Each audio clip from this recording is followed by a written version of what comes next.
Norleen, once again, and greetings to all who care and dare to listen.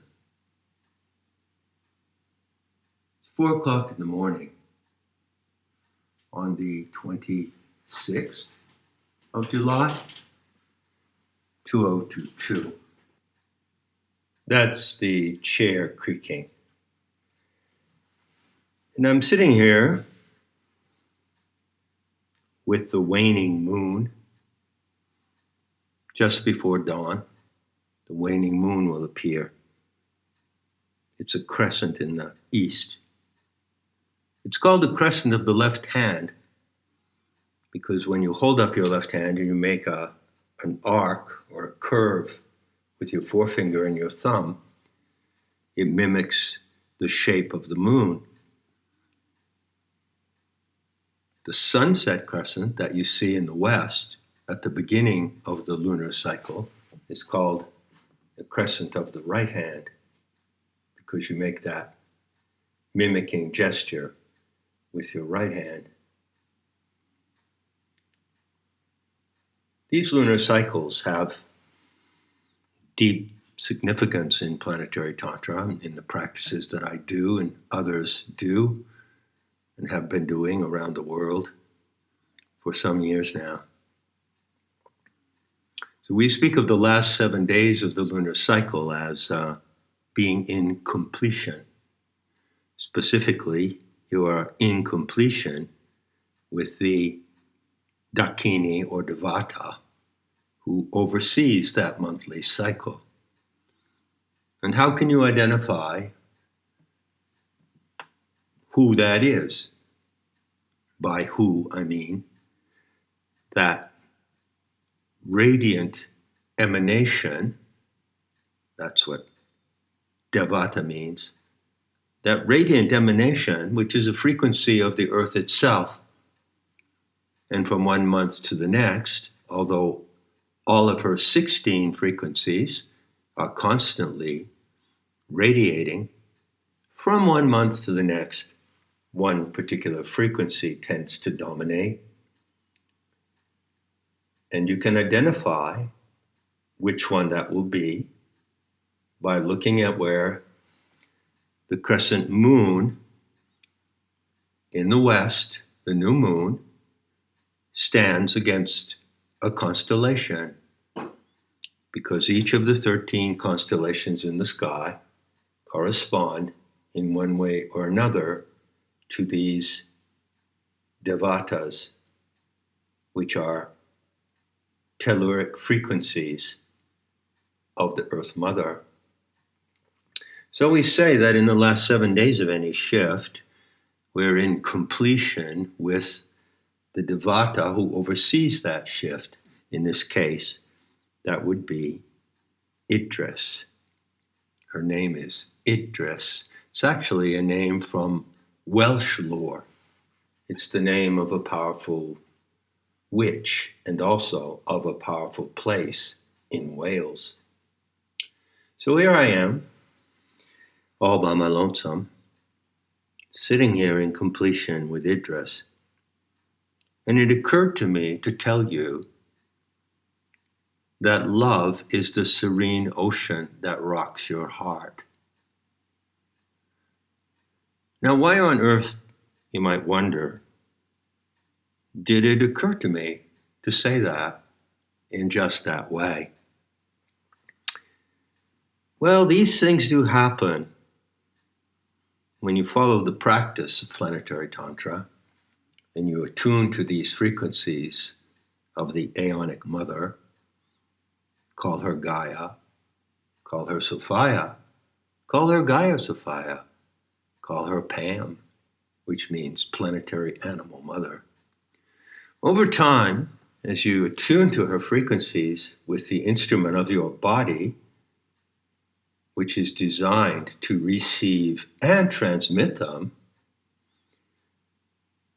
it gets rather sensitive.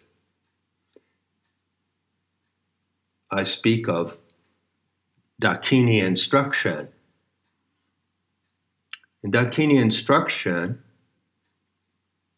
is something that emerges in your own mind due to the fact that it isn't your own mind, you see. So your intelligence is simply a modality or a limited, what is the word? A limited transceiver of the mind of the earth itself. And so some things that happen in your mind are actually due to her mind happening in your mind. And you can detect this.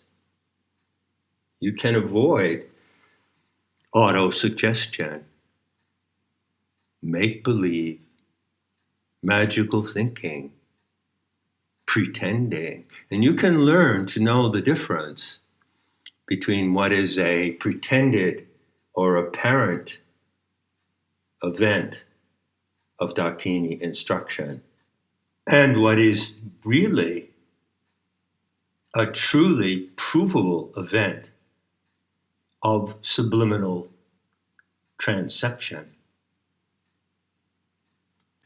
So I suppose you could say that I'm in completion with Idris, and in some manner, as I steep my body deeply in the cellular nectars that gather at the sublime moment of the waning moon, I guess you could say that that phrase came to mind sort of along those lines, if you follow my drift. Now, I find, curiously, that I have been talking about love off and on lately for a while. Well, I've certainly talked about self-love quite a bit on Nemitta and on various talks. And I'm surprised. I'm amazed. You could say that I have disarmed myself. You know what it feels like to be disarmed by someone? Well, to me, when I talk about love, it's as if I'm disarming myself. I really don't have a strong inclination to talk about love.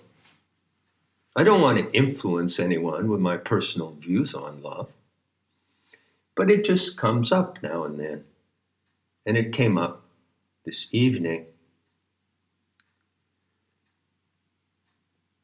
to tell you that love is the serene ocean that rocks your heart. And I could just stop there and that would be the end of this recording. And maybe it would be better because even though I have allowed myself, permitted myself to talk about love recently over the last few years, I'm still reticent. You know, I'm no authority on love. I would never claim that. And my experiences have been my experiences. So I would never presume that what I have learned or gathered from my experiences of love would apply to anyone else or even be valuable to anyone else. I haven't really. Nevertheless, there comes and goes this compulsion to say something about love. And that is what has happened tonight, this morning, in the dawn hours, before the rise of the sunrise crescent. So, what do I do now? Shall I elaborate?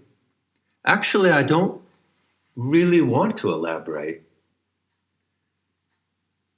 What I'd rather do is just tell you a little anecdote and then tell you something else.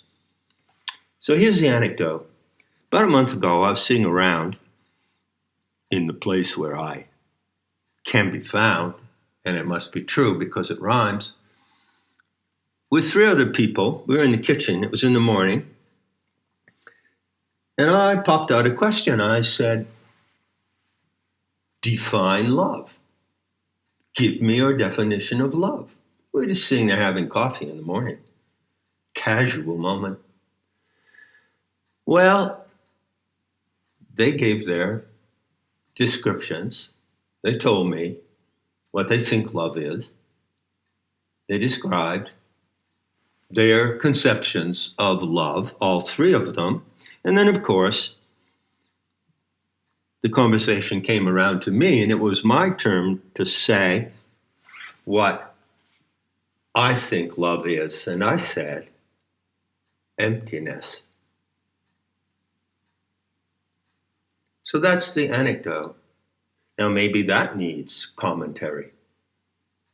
Maybe I would be better having made that assertion that love is emptiness if I explained myself, if I made at least some kind of commentary about that statement. But I'm not going to do that. Instead, I'm going to tell you a little parable. It has rather a long title, but it's short. The title is The Lotus on the Ocean of Supreme Bliss. Now, in order to tell this parable, I invite you to envision the ocean with me. What does the ocean of supreme bliss look like? Well, suppose that we're kind of floating over the surface of a vast body of water, like the ocean, like you can see if you're far out in the sea where there is no land. You can see all around, full circle, 360 degrees, to the rim of the ocean, which of course has no rim. And to assist the visualization, while we kind of picture ourselves, floating over it and looking down. Now, this is a deep ocean, and it contains a lot of power, so it can be enormously turbulent, and there can be massive waves rolling across the ocean, massive swells. But as you and I see it now, strangely perhaps, it is perfectly calm. And the surface of this ocean of infinite bliss is as smooth as a black mirror, like a calm lake.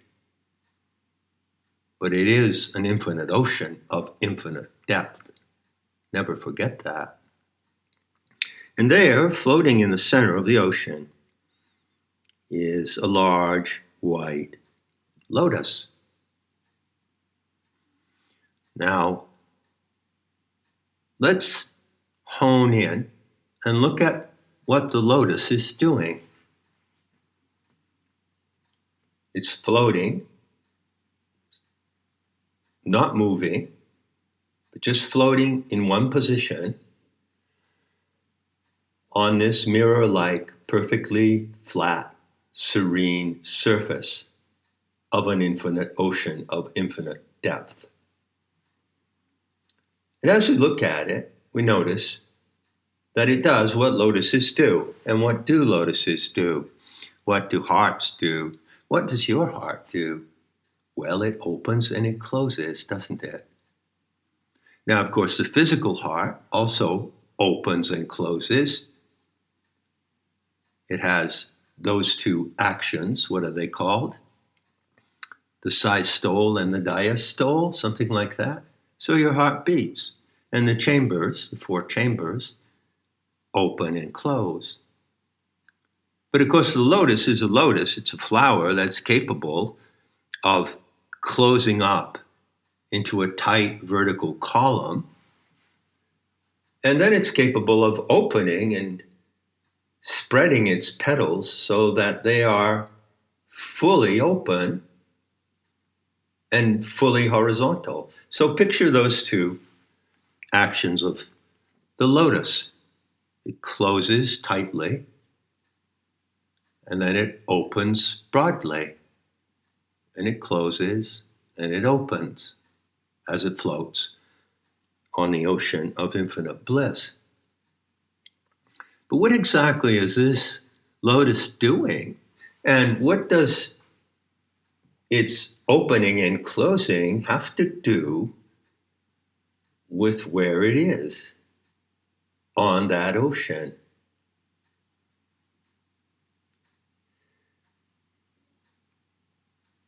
Why does the lotus open? And then why does it close again? Why doesn't it just remain entirely closed or entirely open? What about this mysterious behavior of the lotus? Well, the parable says that the lotus, flower, petals, contain dew and pollen. So imagine that there is dew, which is wet, and pollen, small particles, which are dry or moist, and they collect on the petals of the lotus. So what happens when the lotus closes is, of course, it encapsulates the pollen and the dew and protects it and keeps it sealed. That is the sealed lotus. But then when the lotus opens, well, the dew and the pollen on the petals are exposed and they can drift away. The dew can evaporate and the pollen can drift away. So you could say that the lotus has a purpose, because every time it opens, it lets the dew and the pollen loose. And so every time it opens, it releases those precious substances that are collected on it, on the petals. But then again, when it closes, it gathers up those same precious substances. The dew that might be compared to the nectars of life, the water in your body, the liquid element, and the pollen that might be compared to carbon dust, stardust, as it has been called. So the lotus does this, and the parable wants you to ask a question. How does the lotus feel when it's doing this, and how do you feel when you are doing the equivalent? Well, it's quite simple. When the lotus is closed and all the petals are folded together in a vertical shape, it obviously is holding dew and pollen, which it has collected, which it has gathered. Then when it opens, it releases it. So each time it does that, there is less and less dew and pollen on the petals. In fact, the action of opening for the lotus is a deliberate act of releasing those precious substances.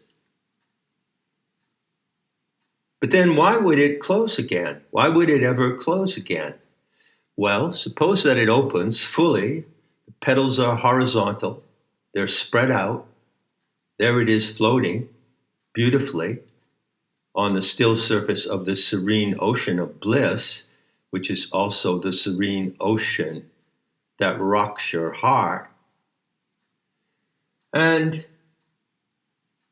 although it's open, and although it has opened many, many times, as maybe, who knows, maybe your heart has it really genuinely, truly opened?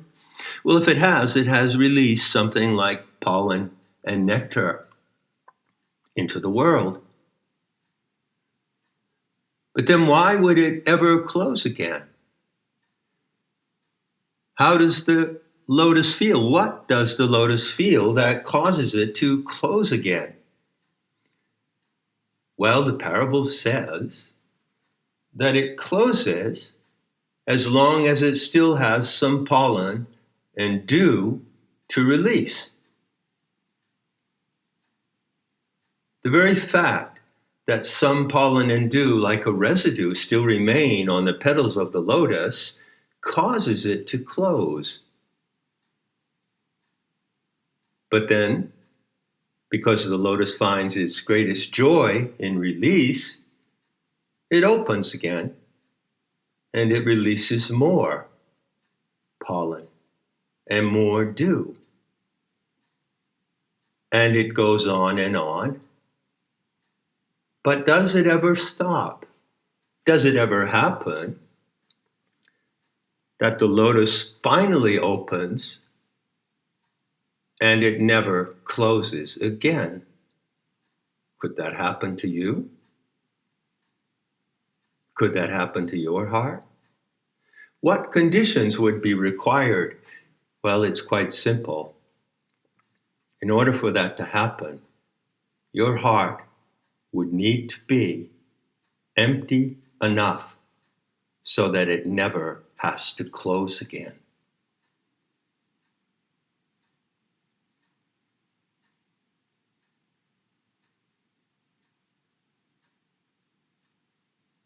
So there is the lotus, and there is love as emptiness. But really, let's get real. Let's talk about how it actually is for the human animal. Love is a pulse. You feel a pulse. You feel a throb of love. And your heart feels a throb of attraction, repulsion, giving, taking, having, not having. And where does this pulse come from? Could it be that there is a pulse, there is an influence upon the lotus